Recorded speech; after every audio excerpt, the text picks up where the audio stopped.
বিসমিল্লাহ। দেখো, আমরা এতটুকু পড়ছি, ঠিক না? এবার আমরা একটু ম্যাক্সিমাম ম্যাক্সিমাম পোটেনশিয়াল এনার্জি ফর্মুলাটা দেখি। তো ম্যাক্সিমাম পোটেনশিয়াল এনার্জি এটা কি? এটা হচ্ছে হাফ কে এ স্কোয়ার, ঠিক আছে? পোটেনশিয়াল এনার্জির ফর্মুলা কি? হাফ কে এক্স স্কোয়ার। আচ্ছা, minimum minimum potential energy formula, minimum potential energy কত? 0। আচ্ছা, আমাকে একটু বলো যে এই যে পোটেনশিয়াল এনার্জি আছে, এটা থেকে এটাতে যাওয়ার জন্য, অর্থাৎ ম্যাক্সিমাম পোটেনশিয়াল এনার্জি পাওয়ার জন্য কি করতে হচ্ছে? এক্স এর ভ্যালু এ বসাতে হচ্ছে। মিনিমাম পাওয়ার জন্য কি করতে হচ্ছে? এক্স এর ভ্যালু 0 বসাতে হচ্ছে।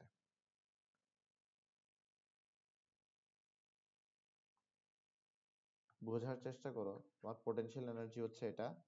তোমার কাছে যদি ম্যাক্সিমাম পোটেনশিয়াল এনার্জি পেতে হয়, তাহলে তোমার কাছে এক্স এর ভ্যালু এ এর সমান বসাতে হবে। যদি মিনিমাম পোটেনশিয়াল এনার্জি পেতে হয়, তাহলে এক্স এর ভ্যালু 0 এর সমান বসাতে হবে।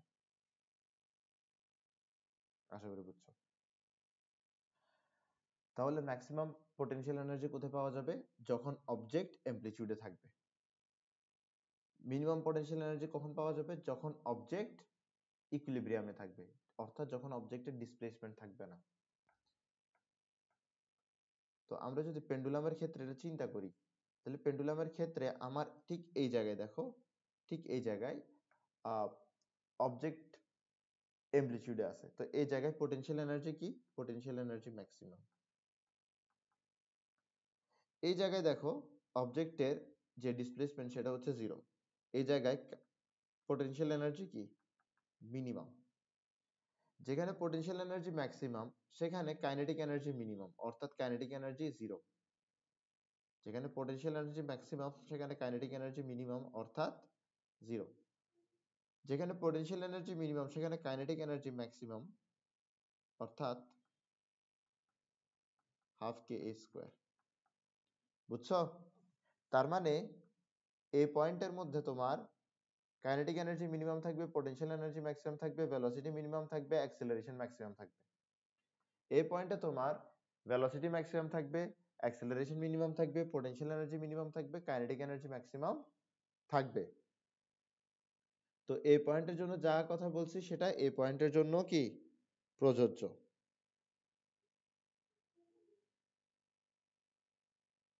ওকে, আসো এবার আমরা পড়বো হচ্ছে টাইম পিরিয়ড ফর স্প্রিং।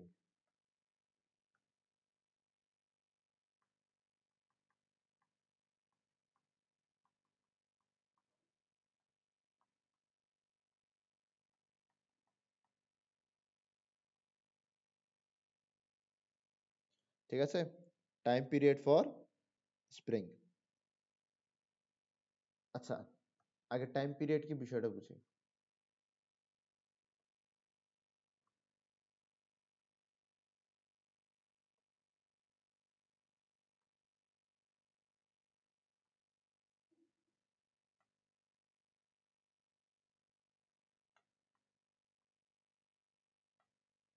ওকে, তো আমরা এখানের মধ্যে একটা স্প্রিং অ্যাড করি।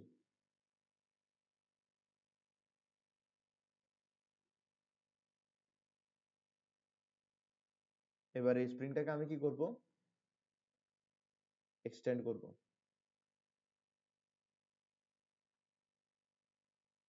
করলাম। এরপরে স্প্রিংটাকে কি করব? ছেড়ে দেব। ছেড়ে দেওয়ার পরে স্প্রিংটা কি করবে? কন্ট্রাক্টেড হয়ে এতটুকু আসবে, এরপরে আবার আবার এক্সপ্যান্ড হয়ে এতটুকু যাবে, এরপর আবার কন্ট্রাক্ট হবে, আবার এক্সপ্যান্ড হবে। তো তুমি একটা জিনিস খেয়াল করতেছো যে আমি তাকে টানলাম, ঠিক আছে, সে সে কি করলো? সে এখান থেকে এখানে গেল, এরপরে সে আবার এখান থেকে এখানে আসলো। একবার গেছে, একবার আসছে। এটাকে কি বলা হয়? অসিলেশন। এই অসিলেশনের জন্য যে টাইমটা প্রয়োজন সেটাই হচ্ছে টাইম পিরিয়ড। সেটাই কি?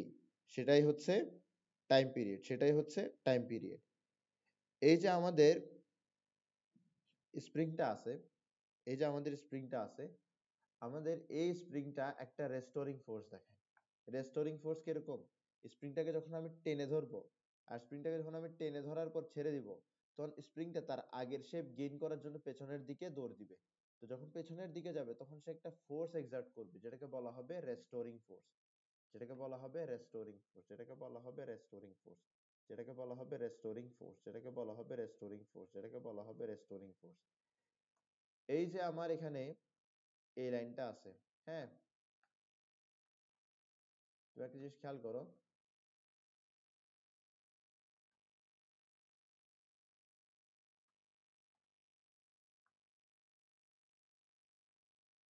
দেখো এটা হচ্ছে কি ডিসপ্লেসমেন্ট, ঠিক না? আমি যত ডিসপ্লেসমেন্ট ঘটাবো, অর্থাৎ আমি স্প্রিংটাকে যত বেশি টানবো, স্প্রিংটা তত ফোর্সে ফেরত যাবে না? অবশ্যই। তার মানে আমার এখানের মধ্যে যে রেস্টোরিং ফোর্সটা আছে এটা ডাইরেক্টলি প্রপোর্শনাল টু ডিসপ্লেসমেন্ট। কিন্তু যেহেতু ডিসপ্লেসমেন্ট এদিকে হলে ফোর্স এদিকে কাজ করতেছে, তাই বলে আমরা এখানে একটা মাইনাস দিব, তাই বলে আমরা এখানে একটা মাইনাস দিব। প্রপোর্শনালিটি সাইন তুলে আমরা কি আনতে পারি? আমরা আনতে পারি একটা কনস্ট্যান্ট হুইচ ইজ কে। এই যে কে আছে এটাকে আমরা বলতে পারি স্প্রিং কনস্ট্যান্ট। কি বলতে পারি? Spring constant, spring constant, spring constant. ঠিক আছে, ওকে। তো এতটুকু লিখলাম। তো টাইম পিরিয়ডের জন্য মাথায় রাখবা, টাইম পিরিয়ডের জন্য যে জিনিসটা লিখতে হবে সেটা হচ্ছে টাইম পিরিয়ডের জন্য অ্যাক্সেলারেশনের ফর্মুলা বের করতে হবে। টাইম পিরিয়ডের জন্য কি করতে হবে? অ্যাক্সেলারেশনের ফর্মুলা বের করতে হবে। বারবার বারবার বারবার নিজেকে বলো, টাইম পিরিয়ডের জন্য অ্যাক্সেলারেশনের ফর্মুলা বের করতে হবে, টাইম পিরিয়ডের জন্য অ্যাক্সেলারেশনের ফর্মুলা বের করতে হবে, টাইম পিরিয়ডের জন্য অ্যাক্সেলারেশনের ফর্মুলা বের করতে হবে, টাইম পিরিয়ডের জন্য অ্যাক্সেলারেশনের ফর্মুলা বের করতে হবে। এই যে ফোর্স আছে, ফোর্সটাকে আমরা এভাবে লিখতে পারি না? এম ইনটু এ, লিখতে তো পারি। তাহলে এখানের মধ্যে আমার এ সমান সমান কি থাকলো? Minus k divided by m into x. ঠিক আছে, তাহলে এটা কি পাইলাম? এটা পাইলাম অ্যাক্সেলারেশনের ফর্মুলা। এটা কার অ্যাক্সেলারেশন? এটা হচ্ছে আমার এই সিম্পল হারমোনিক মোশনে থাকা অবজেক্টের অ্যাক্সেলারেশন, সিম্পল হারমোনিক মোশনে থাকা, সিম্পল হারমোনিক মোশনে থাকা স্প্রিং এর অ্যাক্সেলারেশন। ঠিক আছে, এখন দেখো আমরা কি জানি? আমরা জানি ফর সিম্পল হারমোনিক মোশন,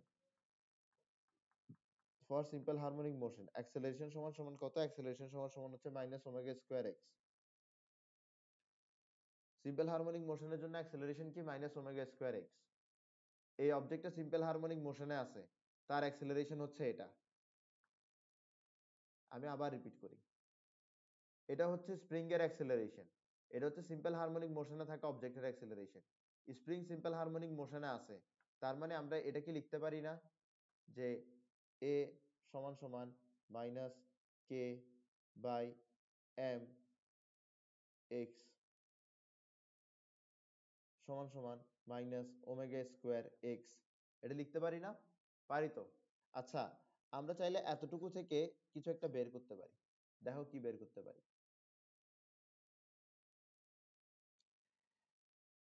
প্রথমে দুই দিক থেকে মাইনাস চলে যাবে, এরপর ওমেগা সমান সমান কি দুই দিক থেকে মাইনাস চলে যাবে, দুই দিক থেকে এক্স কাটা যাবে, তাহলে ওমেগা সমান সমান কি আসবে? Root over k by m. তো ওমেগা সমান সমান root over k by m আসতেছে। ওমেগা কি? Angular velocity. ওমেগা কি? ওমেগা হচ্ছে অ্যাঙ্গুলার ভেলোসিটি। ওমেগা কি? ওমেগা হচ্ছে অ্যাঙ্গুলার ভেলোসিটি। তো অ্যাঙ্গুলার ভেলোসিটি সমান সমান কি আসলো? Root over k by m আসলো, root over k by m আসলো, root over k by m আসলো। ঠিক আছে, আশা করি বুঝছো। তাহলে এটা হচ্ছে আমার প্রথম ফর্মুলা। কিন্তু প্রশ্ন হতে পারে আমার তো টাইম পিরিয়ড বের করতে হবে, তো টাইম পিরিয়ডের জন্য আমি অ্যাঙ্গুলার ভেলোসিটির ফর্মুলা কেন বের করতেছি? দেখো বিষয়টা বোঝার চেষ্টা করো।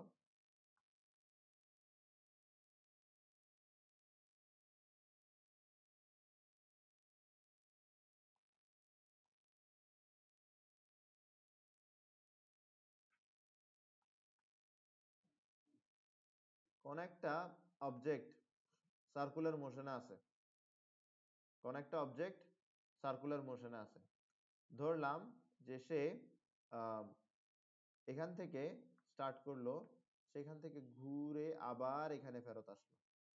তো সে যখন ঘুরে ফেরত আসতেছে সে কি পরিমাণ অ্যাঙ্গুলার ডিসপ্লেসমেন্ট ঘটাচ্ছে?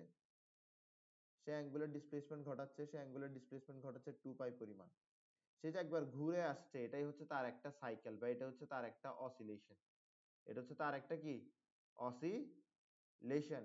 এটা তার একটা অসিলেশন। তাহলে একটা অসিলেশনের মধ্যে কি পরিমাণ ডিসপ্লেসমেন্ট ঘটে? অ্যাঙ্গুলার ডিসপ্লেসমেন্ট ঘটে 2π পরিমাণ। তাহলে আমার এখানের মধ্যে অ্যাঙ্গুলার ভেলোসিটি সমান সমান কি হবে? Angular displacement divided by time required for that angular displacement. এখানে যে অ্যাঙ্গুলার ডিসপ্লেসমেন্ট হচ্ছে সেটা হচ্ছে 2π। তার মানে অবজেক্টটা ঘুরে আবার তার আগের জায়গায় আসছে। তার মানে অবজেক্টটা কি করছে? একটা সাইকেল পূরণ করছে বা একটা অসিলেশন দেখাইছে। অবজেক্ট যখন একটা অসিলেশন দেখাবে তখন তার যে পরিমাণ সময় প্রয়োজন হবে তাকে কি বলা হবে? টাইম পিরিয়ড বলা হবে। তার মানে হচ্ছে ওমেগা কি? অ্যাঙ্গুলার ডিসপ্লেসমেন্ট, 2π কি? অ্যাঙ্গুলার সরি ওমেগা হচ্ছে অ্যাঙ্গুলার ভেলোসিটি, 2π কি? অ্যাঙ্গুলার ডিসপ্লেসমেন্ট, টি কি? টি হচ্ছে টাইম পিরিয়ড। টি কি? টি হচ্ছে টাইম পিরিয়ড। এবার টি সমান সমান কি হয়? টি সমান সমান হচ্ছে 2π 1/ওমেগা। এরপরে তুমি এখান থেকে ওমেগার ভ্যালুটা বসাও। তুমি এখান থেকে ওমেগার ভ্যালুটা বসাও। যদি বসাও তাহলে কি আসে দেখো, √m/k। ঠিক আছে? তাহলে টি সমান সমান 2π √m/k।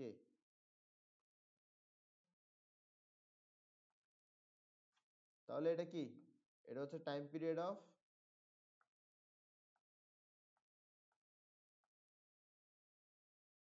স্প্রিং। এটা কি? এটা হচ্ছে টাইম পিরিয়ড অফ স্প্রিং। এটা হচ্ছে টাইম পিরিয়ড অফ স্প্রিং। ঠিক আছে? বুঝা গেছে?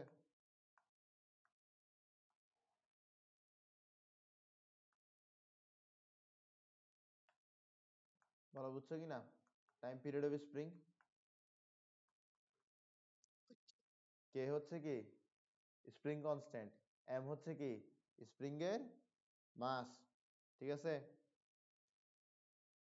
তো আশা করি বুঝছো। এবার আমার প্রশ্ন হইতে পারে যে আমি যদি একটা স্প্রিং কে, হ্যাঁ, আমি যদি একটা স্প্রিং কে কি করি?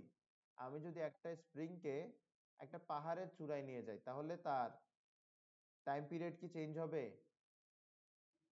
চেঞ্জ হবে না। কারণ স্প্রিং এর টাইম পিরিয়ডটা ডিপেন্ড করতেছে মাস অফ দ্য স্প্রিং এবং স্প্রিং কনস্ট্যান্টের উপরে। তো স্প্রিং এর টাইম যেহেতু মাস অফ দ্য স্প্রিং আর স্প্রিং কনস্ট্যান্টের উপর ডিপেন্ড করতেছে, সেহেতু আমার স্প্রিংটা কি হবে না? স্প্রিংটা কোন একটা নির্দিষ্ট হাইটে তুললে তার টাইম পিরিয়ড চেঞ্জ হবে না। তো এই জিনিসটা লিখে রাখো, কাজে দিবে দেখিও।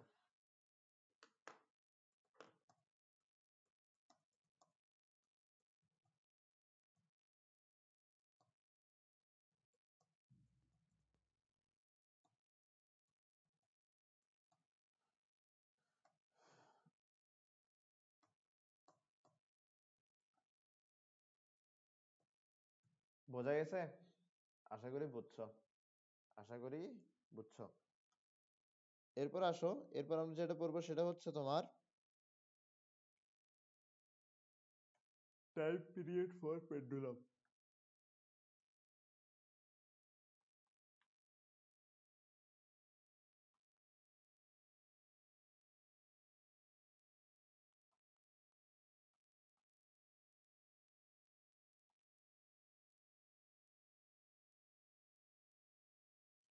Time period for pendulum. ঠিক আছে? ওকে।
আসো time period for a pendulum. তো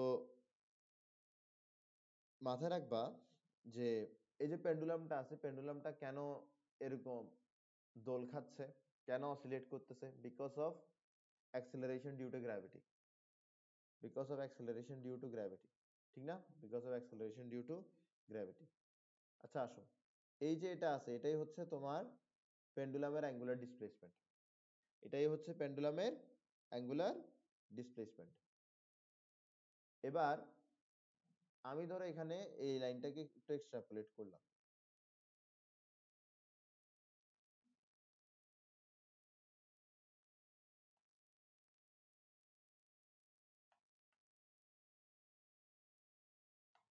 আমি এই লাইনটাকে একটু বাড়াইলাম।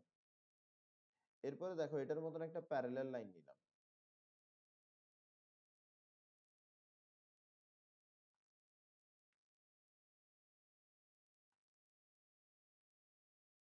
ঠিক আছে, এবার দেখো তোমার এখানের মধ্যে কি হবে, তোমার এখানে একটা অ্যাঙ্গেল তৈরি হবে। তোমার এখানে একটা অ্যাঙ্গেল তৈরি হবে, অ্যাঙ্গেলটা কি থিটা না? এই অ্যাঙ্গেলটা আর এই অ্যাঙ্গেলটা কি একই হবে না? আশা করি বুঝছো, এই দুইটা অ্যাঙ্গেল একই হবে। এবার এ বরাবর যদি কি কাজ করে, অ্যাক্সেলারেশন ডিউ টু গ্র্যাভিটি কাজ করে, তাহলে এ বরাবর অ্যাক্সেলারেশন ডিউ টু গ্র্যাভিটির একটা কম্পোনেন্ট কাজ করবে, যেটা হচ্ছে কি জি কস থেটা। জি কস থেটা। তো জি কস থেটা কি? জি কস থেটা হচ্ছে হরিজন্টাল কম্পোনেন্ট। আর ভার্টিক্যাল কম্পোনেন্ট কিভাবে কাজ করবে? হরিজন্টাল কম্পোনেন্টের উপরে পারপেন্ডিকুলার হয়ে, হরিজন্টাল কম্পোনেন্টের উপরে পারপেন্ডিকুলার হয়ে, হরিজন্টাল কম্পোনেন্টের উপরে পারপেন্ডিকুলার হয়ে। তাহলে ভার্টিক্যাল কম্পোনেন্টটা কি? ভার্টিক্যাল কম্পোনেন্ট হচ্ছে জি সাইন থিটা। বুঝছো? আশা করি বুঝছো, এগুলো ভেক্টরের জিনিস। ভেক্টরে হরিজন্টাল কম্পোনেন্ট কোন দিক বরাবর পাই, যার সাথে অ্যাঙ্গেল আছে তার দিকে হরিজন্টাল কম্পোনেন্ট পাই, সেটা হয় cos থিটা। আর হরিজন্টাল কম্পোনেন্টের সাথে ঠিক পারপেন্ডিকুলারলি কাজ করে হচ্ছে ভার্টিক্যাল কম্পোনেন্ট, সেটা হচ্ছে sin থিটা। ঠিক আছে, তো জি sin থিটা এটাই হচ্ছে কি আমার এখানে, এটাই হচ্ছে আমার এখানে acceleration.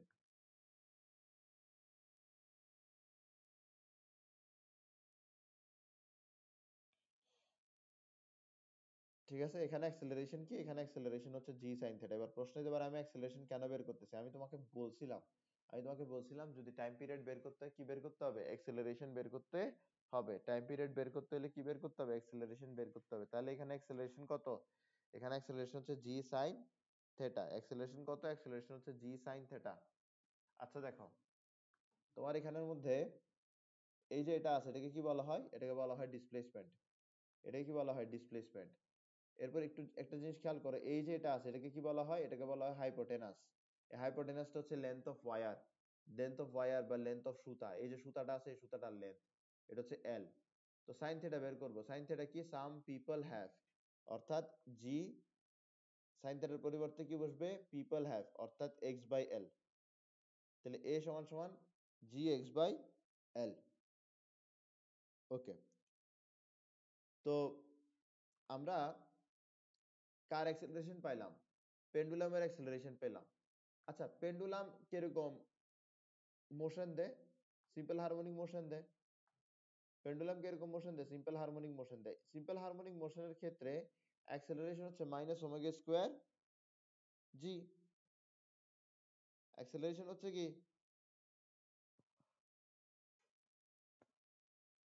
Minus omega square x. Acceleration কি? Minus omega square x. আমি মনে হয় মাইনাস ওমেগা স্কোয়ার জি বলছি। মাইনাস ওমেগা স্কোয়ার জি না, minus omega square x. Minus omega square x, এটা হচ্ছে সিম্পল হারমোনিক মোশনের অ্যাক্সেলারেশন। ঠিক আছে, আশা করি বুঝছো। দেখো তোমার এখানে একটা জিনিস ভালো করে খেয়াল করো, আম, এখানে অ্যাক্সেলারেশনের আগে মাইনাস বসবে। এই জি সাইন থিটার আগে মাইনাস বসবে। কেন মাইনাস বসবে এটা তো পরে যাচ্ছি, আগে মাইনাস বসাই দাও। হ্যাঁ, আগে ভাগে কি করবা? মাইনাসটা বসাই দিবা।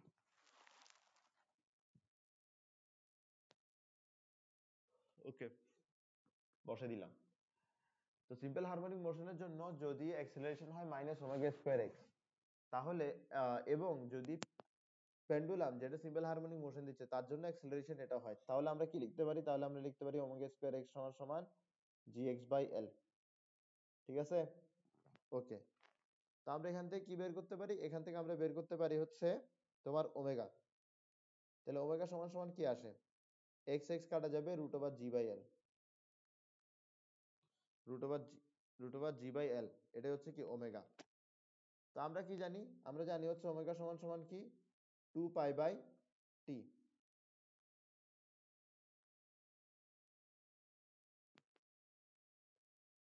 ওকে, এবার যদি টাইম পিরিয়ড বের করতে দিই টি, তাহলে কিভাবে বের করবা? 2π√l/√g। আশা করি বুঝছো। তাহলে এটা কি? এটা হচ্ছে টাইম পিরিয়ড অফ পেন্ডুলাম। এটা কি? এটা হচ্ছে টাইম পিরিয়ড অফ পেন্ডুলাম। আচ্ছা, এই যে পেন্ডুলামটা আছে, এই পেন্ডুলামের টাইম পিরিয়ড কিসের কিসের উপর নির্ভর করে? এই পেন্ডুলামের টাইম পিরিয়ড নির্ভর করে হচ্ছে তোমার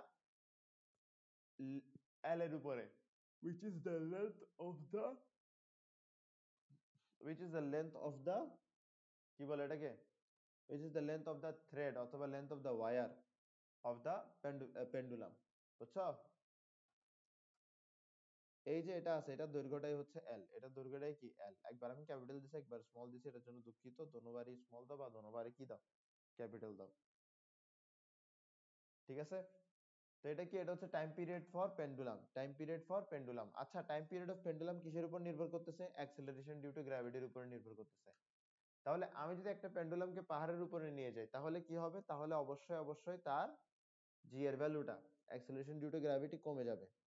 ঠিক আছে, এবং তার টাইমটা চেঞ্জ হয়ে যাবে, ঠিক না? তো সেই জিনিসটা যদি মাথায় থাকে, তাহলে আমরা কি লিখতে পারি?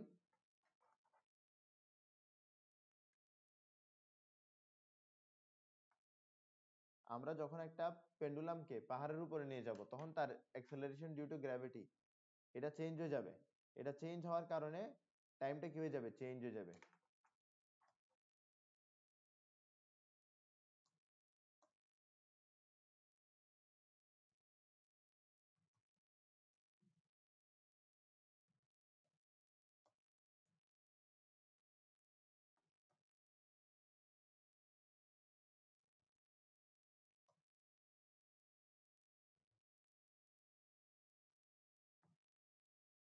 ঠিক আছে, আশা করি বুঝছো, আশা করি বুঝছো।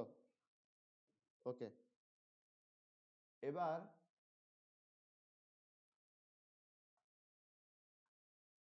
রিসেন্ট বোর্ডে একবার আসছে, এটা খুব বাজে একটা প্রশ্ন আসছে। এই প্রশ্ন আর কখনো আসবে না, এটাও আমি সিওরিটি দিলাম যে এই প্রশ্ন আর কখনো আসবে না। তো এখানের মধ্যে কি করা হয়েছে? এখানের মধ্যে টানেল করা হয়েছে। কি করা হয়েছে? টানেল করা হয়েছে। এই যে টানেল করা হয়েছে, পৃথিবীর এক প্রান্ত থেকে আরেক প্রান্তে এই টানেলটা যায়, বুঝছো? এবার এই যে পৃথিবীর এক প্রান্ত থেকে আরেক প্রান্তে টানেলটা যাচ্ছে, এই টানেল দিয়ে কোন একটা অবজেক্টকে ফেলে দিলে কি হবে? দেখি বলো, কোন একটা অবজেক্টকে টানেল দিয়ে ফেলে দিলে কি হবে? টানেল দিয়ে পড়ে যাবে?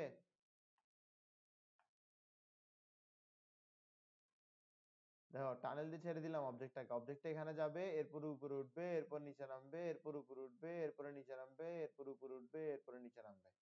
তার মানে হচ্ছে অবজেক্টটা কি দেখাবে? টানেলের ভিতরে সিম্পল হারমোনিক মোশন দেখাবে। টানেলের ভিতরে অবজেক্টটা সিম্পল হারমোনিক মোশন দেখাবে। ওই মুহূর্তে অবজেক্টের যে টাইম পিরিয়ড, ওই মুহূর্তে অবজেক্টের যে টাইম পিরিয়ড, যে টাইমটা লাগবে, সেটা হচ্ছে কি? সেটা হচ্ছে তোমার 2π√l √r³ √r³ divided by gm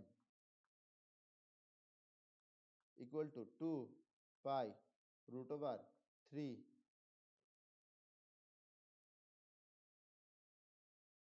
4g pi ডেল। ঠিক আছে, ওকে। তো এটা কিসের ফর্মুলা? এটা হচ্ছে time period of an object passing through a tunnel across the earth, across the earth। বুঝছো? এতটুকু পর্যন্ত বুঝছো? ওকে। তো এটার ডেরিভেশন তোমাকে আমি দেখালাম না, আমি সামনের দিকে চলে যাই।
ওকে, আশা করি এতটুকু পর্যন্ত বুঝছো। এখন আমরা সামনের দিকে যাই। এখন আমরা পড়বো হচ্ছে ইকুইভ্যালেন্ট স্প্রিং কনস্ট্যান্ট।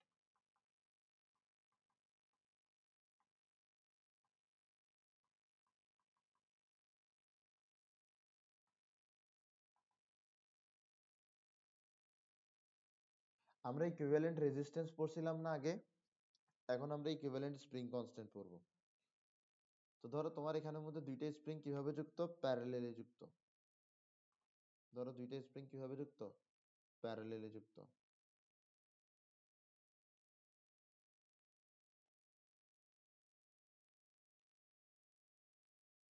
এই একটা স্প্রিং, এরপরে কি এটা আরেকটা স্প্রিং। এই দুইটা স্প্রিং ধরো কিভাবে যুক্ত?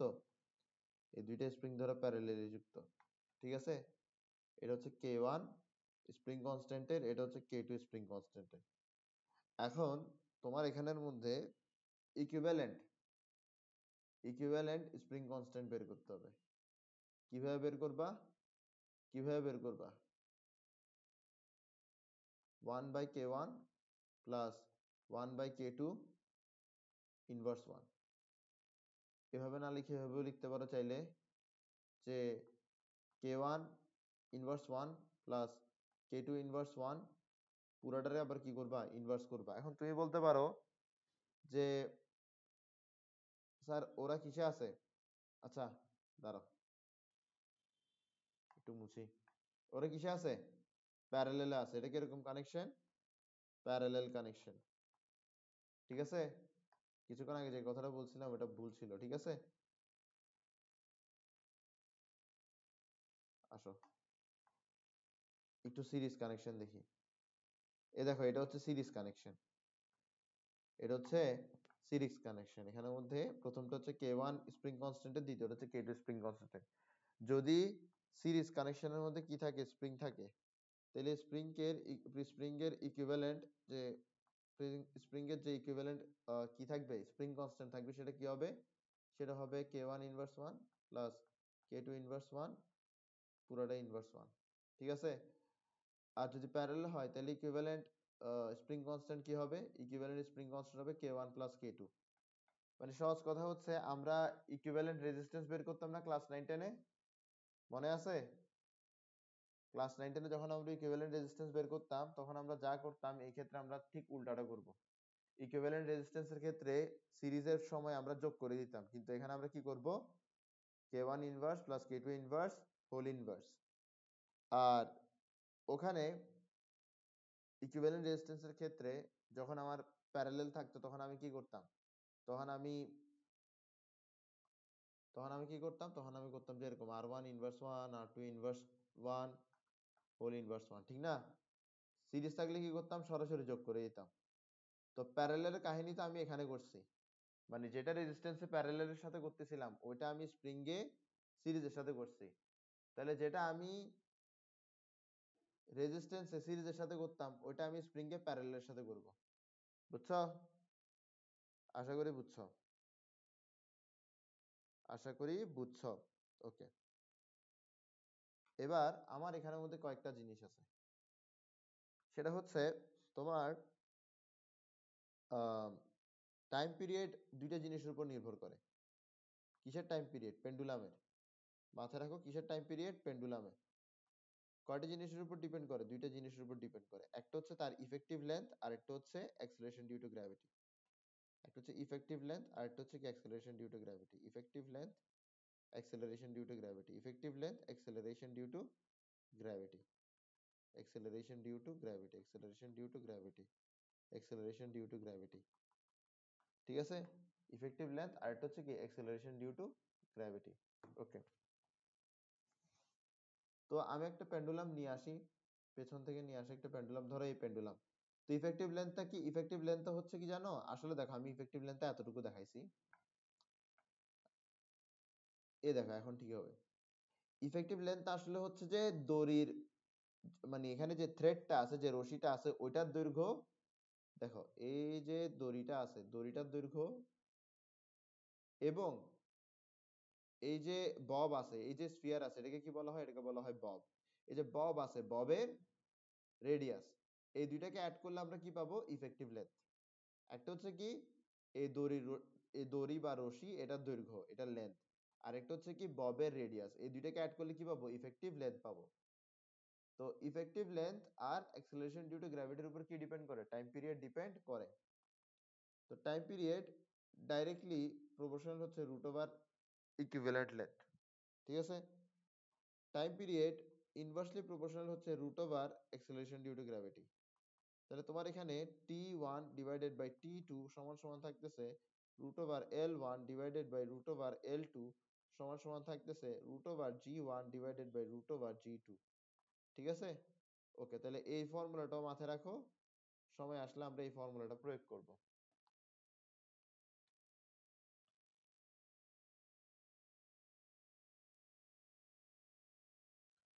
ওকে,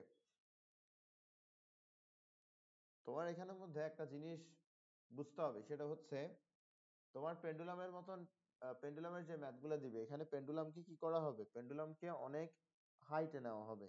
হাইটে নিয়ে বলবে তার টাইম পিরিয়ডের বিষয়টা, মানে হচ্ছে তার টাইম পিরিয়ড কত, বা সে কয়টা অসিলেশন দিচ্ছে, এইসব জিনিস জিজ্ঞেস করা হবে। বুঝছো? ওকে, তো আমার এই যে পেন্ডুলাম আছে, পেন্ডুলামের টাইম পিরিয়ডটা কেন আহ পাহাড় টাহাড় এইসবের উপরে ডিফারেন্ট হয়? ডিফারেন্ট হওয়ার পিছনে কারণ হচ্ছে acceleration due to gravity. Time period যেহেতু অ্যাক্সেলারেশন ডিউ টু গ্র্যাভিটির উপর নির্ভর করে, আর অ্যাক্সেলারেশন ডিউ টু গ্র্যাভিটি যেহেতু আমার আহ পাহাড়ের উপরে ডিফারেন্ট, পৃথিবীর সারফেস থেকে, তাই বলে পাহাড়ের উপরে টাইম পিরিয়ডটাও কি ডিফারেন্ট। বুঝছো? ওকে, তাহলে দেখো, একটা জিনিস যে এইচ উচ্চতায়, অর্থাৎ পাহাড়ের উপরে, এইচ উচ্চতা, একটা পাহাড় হইতে পারে বা একটা বড়সড় একটা বিল্ডিং হইতে পারে, এইচ উচ্চতা, অ্যাক্সেলারেশন ডিউ টু গ্র্যাভিটি কত? gm divided by r plus h whole square. gm divided by r plus h whole square. ঠিক আছে? ওকে, এরপরে আরো একভাবে করা যায় যে gh সমান সমান gm divided, sorry, r divided by r plus h, r divided by r plus h into g। ঠিক আছে? তো এখানে কি দেখো, এখানে আমাদের gh হচ্ছে যে কি h উচ্চতায়, h হাইটের মধ্যে অ্যাক্সেলারেশন ডিউ টু গ্র্যাভিটি, আর হচ্ছে যে কি radius of the earth, R g হচ্ছে কি acceleration due to gravity on the surface of the earth, মানে হচ্ছে 9.8। এটা হচ্ছে 9.8, আর এটা হচ্ছে যে কি পাহাড়ের উপর অ্যাক্সেলারেশন ডিউ টু গ্র্যাভিটি। তো পাহাড়ের উপর অ্যাক্সেলারেশন ডিউ টু গ্র্যাভিটি বের করার পরে তুমি যদি কোথায় বসাই দাও, তুমি যদি ঠিক এখানে বসাই দাও, তাহলে তুমি কি পেয়ে যাবা? তাহলে তুমি টাইম পিরিয়ড পেয়ে যাবা। ঠিক আছে? তাহলে কেন পাহাড়ের উপরে টাইম পিরিয়ড চেঞ্জ হচ্ছে? বুঝছো? পাহাড়ের উপরে টাইম পিরিয়ড চেঞ্জ হচ্ছে কারণ পাহাড়ের উপরে একই অ্যাক্সেলারেশন ডিউ টু গ্র্যাভিটি থাকতেছে না। একটু বোঝার চেষ্টা করো। ধরো তুমি টেম্পারেচার ইনক্রিজ করছো, টেম্পারেচার কি করছো? ইনক্রিজ করছো। এবার তুমি টেম্পারেচার ইনক্রিজ করলে কি হবে? ইফেক্টিভ লেন্থ বাড়বে। ইফেক্টিভ লেন্থ বাড়বে। ইফেক্টিভ লেন্থ কেন বাড়বে? কারণ ইফেক্টিভ লেন্থ যে ম্যাটেরিয়ালটা দিয়ে তৈরি, সেই ম্যাটেরিয়ালটা এক্সপ্যান্ড করা শুরু করবে। এই কারণে টেম্পারেচার বাড়ানোর সাথে সাথে কি হবে? ইফেক্টিভ লেন্থ ইনক্রিজ পাবে। ইফেক্টিভ লেন্থ ইনক্রিজ পাবে। ইফেক্টিভ লেন্থ ইনক্রিজ পেলে আমরা কি জানি? আমরা জানি যে time inverse, time directly proportional to root over l. তো ইফেক্টিভ টাইম যদি ইনক্রিজ হয় তাহলে টাইম পিরিয়ড কি হবে, ইনক্রিজ হবে না? তাহলে টাইম পিরিয়ড ইনক্রিজেস।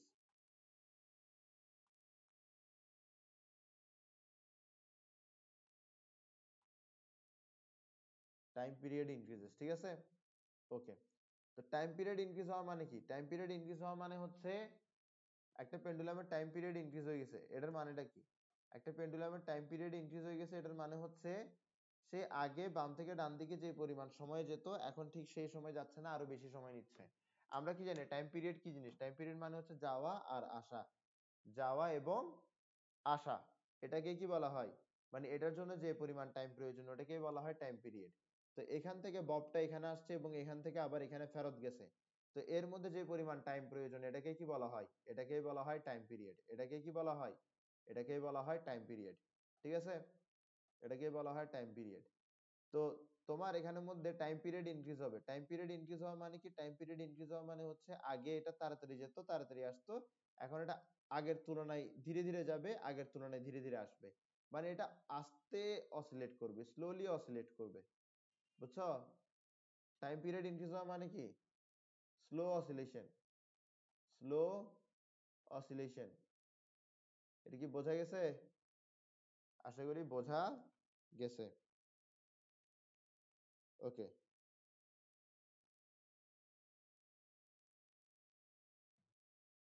এবার দেখো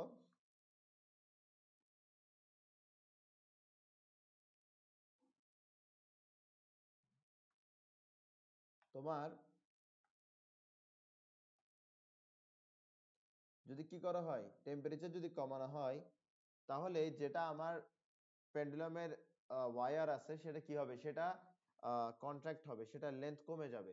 তো টেম্পারেচার কমালে লেন্থ কমবে, লেন্থ কমলে কি হবে, ইফেক্টিভ লেন্থ করলে টাইম পিরিয়ড কমে যাবে। টাইম পিরিয়ড কমে যাওয়া মানে কি? টাইম পিরিয়ড কমে যাওয়া মানে হচ্ছে খুব তাড়াতাড়ি অসিলেট করবে, খুব তাড়াতাড়ি অসিলেট করবে, তাহলে নাম্বার অফ অসিলেশন কি? ইনক্রিজ হবে। নাম্বার অফ অসিলেশন কি হবে? ইনক্রিজ হবে। নাম্বার অফ অসিলেশন কি হবে? ইনক্রিজ হবে। এরপরে দেখো ইন সামার, ইন সামার, এই বলো দেখি, বুদ্ধি থাকলে বলো সামারের ক্ষেত্রে কোন কোন পয়েন্টটা কাজে লাগবে, পয়েন্ট নাম্বার 1 নাকি পয়েন্ট নাম্বার 2?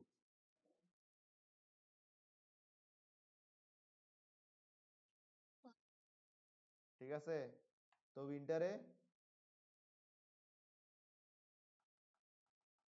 Point number 2। এটা কি বোঝানোর কিছু? এটা তো বোঝানোর কিছু না, এটা তো বোঝানোর মতো কিছু না। এটা যদি বোঝাই তাহলে তো তোমাদের কি বলে, তোমাদের আইকিউ কে বেইজ্জত করা হবে, ঠিক আছে? ওকে।